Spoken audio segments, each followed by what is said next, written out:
नमस्कार। आज हम लोग मैथिली शरण गुप्त की सबसे ज़्यादा चर्चित रचना साकेत पर बातचीत करेंगे। साकेत का प्रकाशन तो 1931 में हुआ, लेकिन खुद गुप्त जी कहते हैं कि प्रकाशन से 2 साल पहले यह रचना लिख ली गई थी। इसके साथ एक और बात आती है कि प्रकाशित होने से काफ़ी पहले गुप्त जी ने साकेत के ही पूर्ववर्ती काव्य के रूप में उर्मिला उत्ताप या उर्मिला नाम की एक कविता 1908-9 में लिखी थी। यानी साकेत का रचना काल एक लंबी अवधि के साथ पूरा होता है। साकेत की रचना कवि ने एक दीर्घ अवधि में की है, तो जाहिर है कि उसमें कई सारे परिवर्तन आए हैं। लेकिन साकेत की रचना के पीछे प्रेरणा क्या है, उसकी रचनात्मक पृष्ठभूमि को थोड़ा जानना जरूरी है। साकेत की रचना की जो प्रेरणा मानी जाती है हिंदी में, वो महावीर प्रसाद द्विवेदी का चर्चित निबंध है कवियों की उर्मिला विषयक उदासीनता। यह निबंध 1908 में लिखा गया, लेकिन महावीर प्रसाद द्विवेदी ने इसे छद्म नाम से लिखा, भुजंग भूषण भट्टाचार्य के नाम से। और खुद द्विवेदी जी इस रचना की प्रेरणा लेते हैं रविंद्रनाथ ठाकुर के निबंध काव्येतर उपेक्षिता से। काव्येतर उपेक्षिता का रचना काल है 1899। गुरुवर रविंद्रनाथ टैगोर ने संस्कृत काव्य की 4 उपेक्षिताओं का उसमें जिक्र किया है। रामायण की उर्मिला, शकुंतला की प्रियंवदा और अनसुईया, और कादंबरी की पत्रलेखा का। इसमें वे सबसे ज़्यादा महत्व उर्मिला के चरित्र को देते हैं। इससे प्रभावित होकर महावीर प्रसाद द्विवेदी ने एक तरह से कहें तो इसी का विस्तार, उर्मिला विषयक वस्तु का विस्तार किया महावीर प्रसाद द्विवेदी ने कवियों की उर्मिला विषयक उदासीनता नामक अपने निबंध में। ये दोनों निबंध साकेत की रचना की पृष्ठभूमि का निर्माण करते हैं। इससे प्रेरित होकर उर्मिला पर केंद्रित महाकाव्य की रचना करने की कोशिश मैथिली शरण गुप्त ने की। अपने निबंध में रविंद्रनाथ टैगोर इस बात को रेखांकित करते हैं कि उर्मिला ही क्यों महत्वपूर्ण है। उर्मिला का त्याग लक्ष्मण से बड़ा है। क्यों बड़ा है? क्योंकि लक्ष्मण तो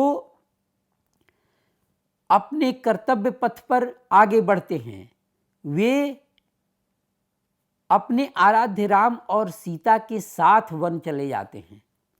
लेकिन उर्मिला तो राजभवन में रह जाती है।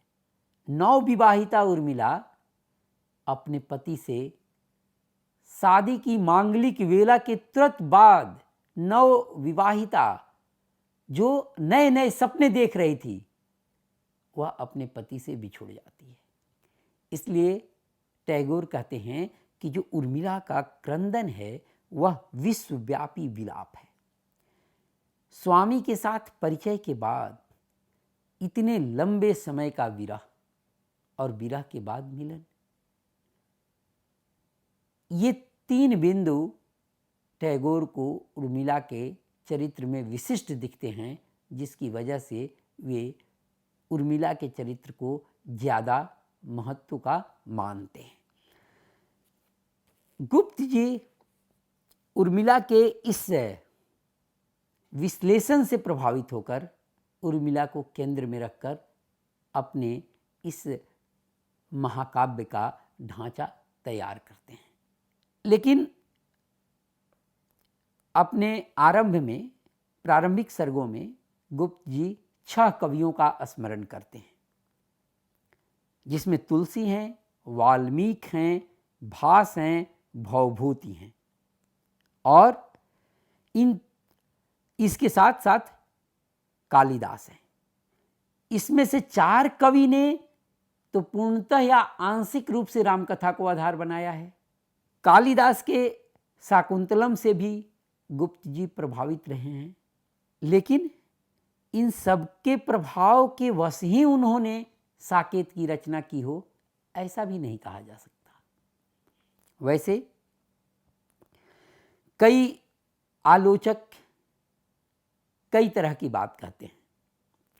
हिंदी आलोचना के शीर्ष पुरुष और मैथिली शरण गुप्त के समकालीन आचार्य रामचंद्र शुक्ल इस काव्य प्रणयन के पीछे के उद्देश्य को रेखांकित करते हुए कहते हैं कि साकेत की रचना मुख्यतः इस उद्देश्य से की गई कि उर्मिला काव्य की उपेक्षिता न रह जाए। लेकिन केवल उर्मिला के महत्व को रेखांकित नहीं किया गया। डॉक्टर नगेंद्र कहते हैं कि उर्मिला अगर नायिका है तो लक्ष्मण इस काव्य के नायक हैं। और नंदुलारे वाजपेयी तो कहते हैं कि कवि ने भरत को नायक और वियुक्ता उर्मिला को नायिका बनाया है। इस तरह से कई विश्लेषण साकेत के बारे में उपलब्ध हैं। दिनकर जी कहते हैं कि पुनरुत्थान के क्रम में राम कथा विषयक हमारी अनुभूति में जो परिवर्तन आया वह सारा का सारा मैथिली शरण गुप्त के साकेत में व्यक्त हुआ है। लेकिन क्या गुप्त जी महज पुनरुत्थान के कवि हैं? इस पर भी आलोचकों के अलग अलग मत हैं। इन सब से थोड़ा इतर हटकर नंदकिशोर नवल जी साकेत की कथा वस्तु के बारे में कहते हैं कि यह पारंपरिक संयुक्त परिवार की कथा है। लेकिन इसके साथ है यहाँ एक दो बात को और रेखांकित करना आवश्यक है जिससे साकेत की कथा वस्तु को समझा जा सकता है। हिंदी का संभवतः यह पहला काव्य है जो किसी स्थान को केंद्र बनाकर लिखा गया है। साकेत अयोध्या नगरी वह स्थान है जिसको केंद्र में रखकर इस महाकाव्य की रचना की गई है। साकेत वह भूमि है जहाँ राम, सीता, लक्ष्मण, उर्मिला, भरत, शत्रुघ्न, कैकेयी, कौशल्या सभी अपनी अपनी भूमिका अदा करते हैं। तो साकेत की कथा वस्तु को इस आयाम से भी समझने का प्रयास करना चाहिए। साकेत की पूरी कथा वस्तु 12 सर्गों में विभाजित है। इसमें कई ऐसे सर्ग हैं जिसके केंद्र में उर्मिला नहीं है, दूसरे सर्ग में उर्मिला केंद्र में नहीं है, उर्मिला की केंद्रीयता यहाँ गायब है। सप्तम सर्ग में तो भरत केंद्र में है, अष्टम सर्ग के तो पहले हिस्से में सीता केंद्र में है और दूसरे हिस्से में कैकेयी केंद्र में है। दसम सर्ग तो पूरा उर्मिला की स्मृति से लिखा गया है। लेकिन जो सबसे चर्चित खंड है वह 9वां सर्ग है। उस 9वें सर्ग में उर्मिला का विरह विस्तार से वर्णित किया गया है। यह 9वां सर्ग मुक्तक शैली में भी लिखा गया है। अभी काव्य कला के स्तर पर एक नया प्रयोग है, अभिनव प्रयोग है कि लिख तो हम प्रबंध विधान रहे हैं लेकिन उस प्रबंध विधान के भीतर मुक्तक शैली का प्रयोग कर रहे हैं। लेकिन शायद जिस विषय को गुप्त जी 9वें सर्ग में ले रहे थे उस विषय के साथ न्याय करने के लिए मुक्तक शैली का प्रयोग जरूरी था। इसलिए वे मुक्तक शैली में उर्मिला के विरह का बयान करते हैं। इस किताब के ऊपर मानी जाती है कि यह रामचरितमानस के प्रभाव में लिखी गई रचना है, लेकिन ऐसा नहीं कहा जा सकता। राम कथा को आधार बनाकर काव्य प्रणयन की एक लंबी परिपाटी भारतीय वाङ्मय में रही है। हम कह सकते हैं कि आधुनिक काल में यह उसका विस्तार है, उसका पुनर्पाठ है। साकेत के राम आधुनिक भावबोध की निर्मिति है। यहाँ राम ईश्वर नहीं है। गुप्त जी के राम ईश्वर नहीं, वे मनुष्य हैं। यहां कवि कहता है कि राम तुम मानव हो, ईश्वर नहीं हो क्या? विश्व में रमे हुए नहीं सभी कहीं हो क्या? यानी यहां जो राम का चित्रण किया गया है वह आधुनिक भावबोध की अभिव्यक्ति के लिए किया गया है। राम यहां ईश्वरत्व के प्रतीक बनकर नहीं आए हैं, बल्कि ईश्वरत्व के आवरण में नर को दिशा दिखाने के लिए आए हैं। यहाँ के सामान्य लोगों के भीतर एक नई चेतना जागृत करने के लाए हैं। कवि कहता है, नर को ईश्वरता प्राप्त कराने आया, संदेश यहां मैं नहीं स्वर्ग का लाया, इस भूतल को ही स्वर्ग बनाने आया। यानी राम दैवी लोक में विचरण करने वाले ईश्वर नहीं हैं यहां, बल्कि राम घोषणा करते हैं कि मैं सामान्य लोगों को ईश्वरता प्राप्त कराने आया हूं।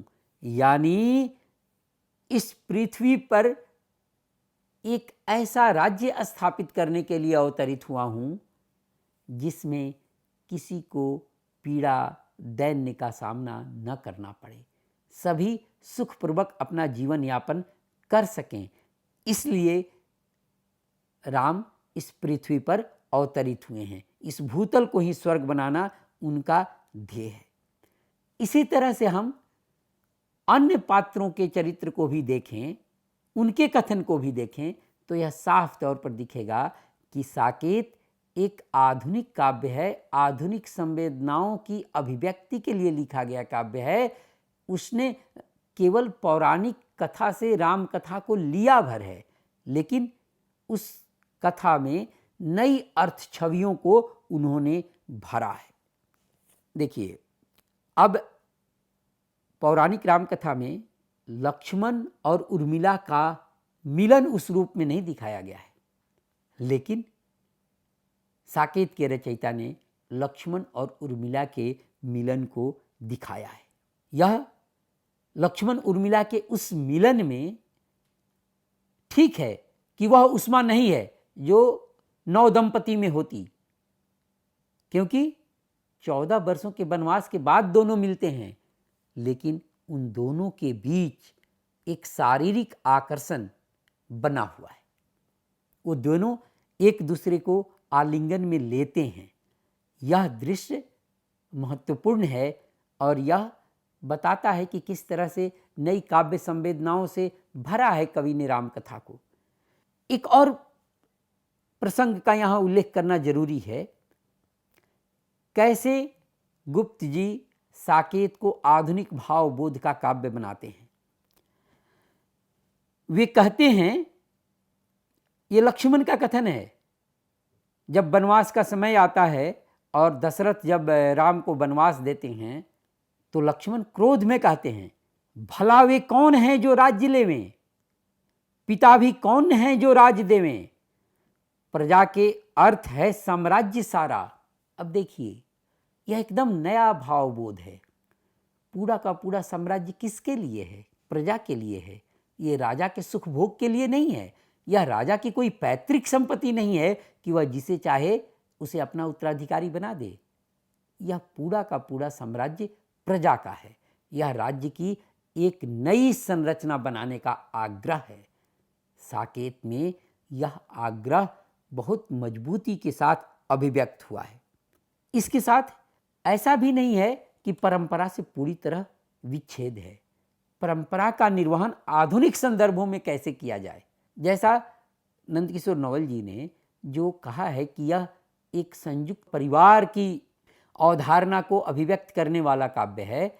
इस बात को जरा इस रूप में भी समझा जाए कि संयुक्त परिवार का विघटन भारतीय समाज के विघटन के लिए बड़े रूप में उत्तरदायी है। और गुप्त जी नवजागरण के कवि हैं।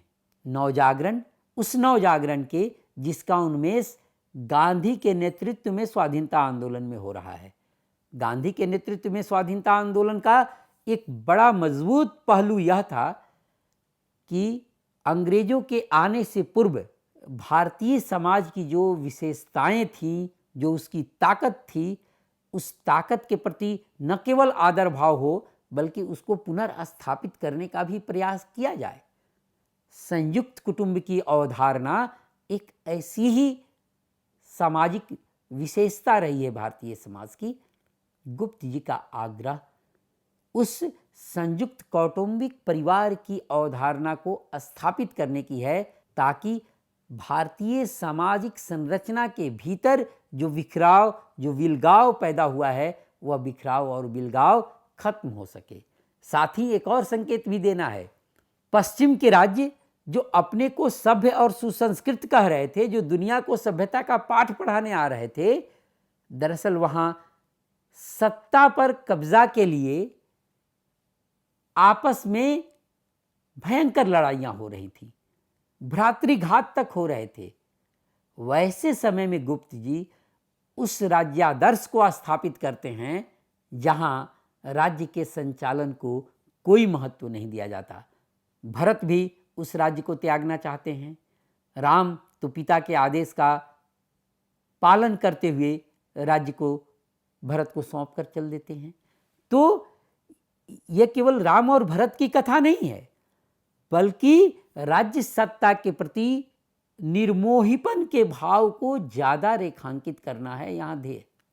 यहाँ कवि यह दिखाना चाहता है कि भारतीय परंपरा में राज्य सत्ता सर्वोपरि नहीं रही है, बल्कि प्रजा का सुखपूर्वक जीवन संपादित करना राज्य का केंद्रीय दायित्व रहा है।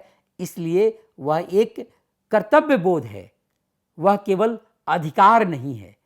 यह एक बुनियादी परिवर्तन है। और जब साकेत में गुप्त जी इस तरह की राज्य सत्ता की चर्चा कर रहे हैं, तो उनका प्रकारांतर से उद्देश्य तत्कालीन राज्य सत्ता की आलोचना प्रस्तावित करना ही है। इस संदर्भ में आप देखें राम की इस उक्ति को। राम क्या कहते हैं? और किस लिए राज्य मिले, है तो तृण सा त्याज्य मिले, प्राप्त गौरव छोड़ धर्म बेचकर धन जोड़ूं। अब देखिए राम के लिए महत्व क्या है? अपने धर्म की रक्षा करना। जो गौरव उन्हें त्याग से प्राप्त हुआ है, वह राज्य सत्ता पर आसीन होने से नहीं मिल सकता था। और जो औपनिवेशिक राज्य सत्ता थी, उसका धन के साथ अनिवार्य रिश्ता था। यहां राम के माध्यम से गुप्त जी कहते हैं कि राज्य सत्ता का उद्देश्य धर्म का निर्वहन करना है। धर्म यानी प्रजा के प्रति राजा का दायित्व, इसका निर्वहन करना है। धन संचय राज्य सत्ता का उद्देश्य नहीं होता। साकेत के इस काव्यात्मक संवेदना को भी हम लोगों को समझना चाहिए। अब इसके साथ हम लोग एक और बात की चर्चा कर साकेत के 9वें सर्ग की ओर आएंगे। कवि वनगमन के प्रसंग में एक टिप्पणी करता है, कहता है राम के ही संदर्भ में, प्रस्थान वन की ओर या लोकमन की ओर, होकर न धन की ओर है राम जन की ओर। देखिए यहां जो दो पक्ष बन रहे हैं, वो दो पक्ष एक ओर लोकमन है, एक ओर जन है, और दूसरी ओर राज्य सत्ता है, धन है। राम लोकमन को, जन को चुनते हैं, जन के हृदय में अपना स्थान बनाते हैं, और औपनिवेशिक राज्य सत्ता धन संग्रह में अपना स्थान बनाती है। इस द्वंद्व के माध्यम से औपनिवेशिक राज्य सत्ता के चरित्र को उद्घाटित करते हैं गुप्त जी। यह आधुनिक भावबोध को इससे बेहतर ढंग से पकड़ने की कोशिश बहुत कम कवियों के यहाँ दिखती है। इसलिए साकेत की काव्य वस्तु का अध्ययन इस आधुनिक भावबोध के संदर्भ में करना चाहिए। अब हम लोग चर्चा करेंगे उर्मिला के उस 9वें सर्ग की। 9वां सर्ग जो हमारे पाठ्यक्रम में है, इसमें उर्मिला का विरह वर्णन है। यह विरह वर्णन उर्मिला के उस मानसिक स्थिति को दिखाता है जिसमें वह नवविवाहिता होते हुए भी लंबे विरह के लिए छोड़ दी जाती है। उर्मिला कहती है, मेरे चपल यौवन बाल, अचल अंचल में पड़ा सो मचल कर मत साल, बीतने दे रात होगा सुसुप्त विशाल। देखिए, वह भविष्य के बेहतर होने की प्रत्याशा में अपने वर्तमान की दुरावस्था को काट लेती है। अपने वर्तमान के विरह को वो इस रूप में बिता लेती है कि लक्ष्मण के साथ उसका मिलन होगा। वह इस आशा में अपने विरह को उतना कष्टकर नहीं होने देती। उसके मन में कई तरह के भाव उठते हैं, कई तरह के तरंग उठते हैं। और कहती है, 2 वंशों में प्रकट करके पावनी लोक लीला, 100 पुत्रों से अधिक जिनकी पुत्रियां पूतशीला, त्याग भी हैं शरण जिनके जो अनासक्त गेही, राजा जोगी जय जनक वे पुण्य देही विदेही। मैं वैसे परिवार से हूँ जो पूरी तरह से अनासक्त रहे हैं, राज्य सत्ता के प्रति जिनमें कोई आकर्षण नहीं रहा। तो यह अनासक्त भाव जो उर्मिला को विरासत में मिलता है जनक से, यह उसे वह संबल प्रदान करता है जिससे वह अपनी विरह वेदना को कुशलतापूर्वक सह लेती है, बर्दाश्त कर लेती है।